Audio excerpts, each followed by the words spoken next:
So is the risk factor, the outcome of the risk factor becoming not a probability but an event, is around standard of living? Well, that's already happening. But at a greater rate. What happens if the cash rate has to go to 6.5? You know exactly what that'll be, the same as 17.5 in 89.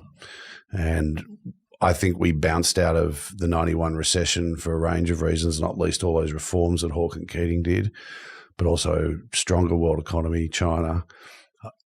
UK hasn't got over the GFC. If we have another financial crisis like the 91, that was our financial crisis. That wasn't a recession. That was a crisis. It was a crisis. Westpac. My father was on the board of Westpac. I remember David Morgan, mate. Yeah, it was tough. But I just don't think we'll bounce out of it. So I think this is one of the other things is that I've been saying, and when I can't really do this in the media, but when I speak to presentations is, what will we pay to avoid that scenario? How much insurance would you pay right now? Would it be 2 rate hikes? And everyone, no matter how levered, I remember I was at a Noosa real estate agent giving this presentation, and they wanted to hear from this guy calling for rate hikes. You know, when I explained it, they said, "Yeah, we'll take that 2 to avoid 6." Yeah, but of course the government won't take the 2. They won't take any at the moment.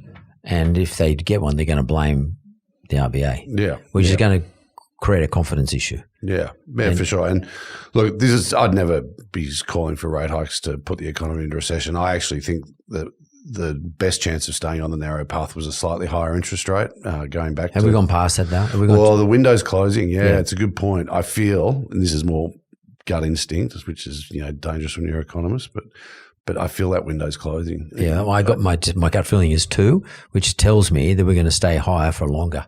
Yeah, that's right, and I think that's painful. And Michelle Bullock at the last press conference at the end, it was a bit of a throwaway, and someone asked a question, and then she said, "I just think everyone wants this to be over with." It's just like, we should have just hiked and we'd be cutting by now. Well, that's sort of shorthand for saying exactly that. It's exactly right, and we're dragging it out. I mean, is this 6-quarter, 18-month per capita recession where our living standards are measurably going down quarter after quarter after quarter any better than a short, sharp recession we bounce out of? I don't think so. I think we're so much more resilient than politicians feel that we are, and again, this idea of recession. So many Australians think about the early 90s recession as a recession. That wasn't a recession. That was a full-blown financial crisis. Our banking system stopped providing credit to the economy. The financial stability was under attack. Oh, totally. A normal recession, even a bad garden variety recession, is nothing like that. And in a world where we've got labour shortages, I think the main effect will be on all these zombie firms. We've got all these businesses that are going to start rolling over that haven't. And that will create some short-term unemployment, but that'll actually free labour up to go into other areas, which is this idea of the skills match thing. So, yeah, I don't think we're doing it the right way. I've been not being critical. I mean, I did worry about the variable rate exposure at the start. So, as everyone did, yeah. Yeah, and I had a higher cash rate than everyone, and that's sort of where it got to, and that's fine. But I think now it looks like we needed to go to 5.5 last year.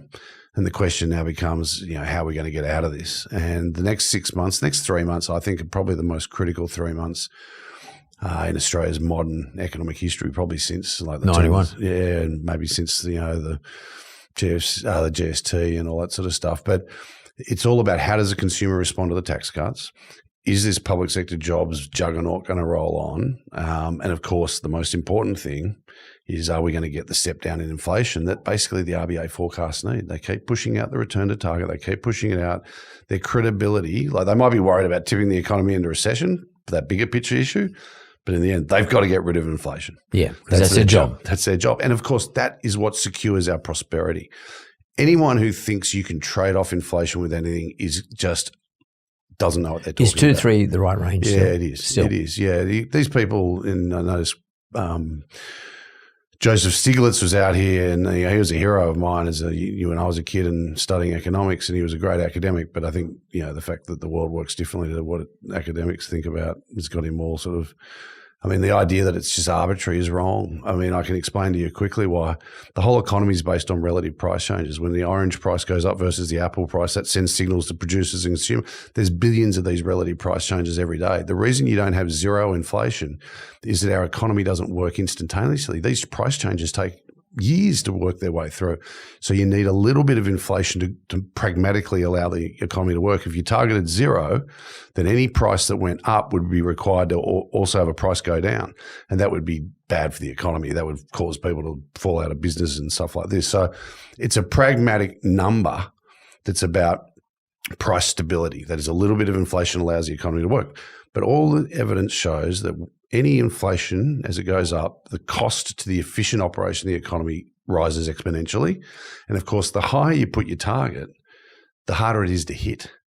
So 2 to 3 is I actually think 1 to 3 is the right number. Not that we're going to be bothering the 1 for a while, because we're in a new inflationary world. That change in dependency cycle that I talked about, that's also a shift in the cost of capital and the cost of labour. And it's on a one-way trajectory. It's not steep and heavy, but interest rates are going to be on average higher in 10 years than they are now. And, we've just got to recognise the operational environment. If we want to what you do is you actually want government and the RBA not to be a factor. You want the private sector economy to go and do what it does, get onto this technology, make your production processes better, go and buy this stuff, go on holidays, do the things that we have done as Australians in the last 30 years, which makes it a great society, not a government-run country. Warren Hogan, well, that was one hell of a speech, mate. It sounds like you're running for treasurer. Sorry, Mark. No, but man, you got me going. No, but that's what I wanted to do. I wanted to get you going because I wanted to get the Warren Hogan, the real Warren Hogan out. Thanks very much, mate. I really appreciate it. Fantastic. Thanks, Mark. Thanks for having me on the show.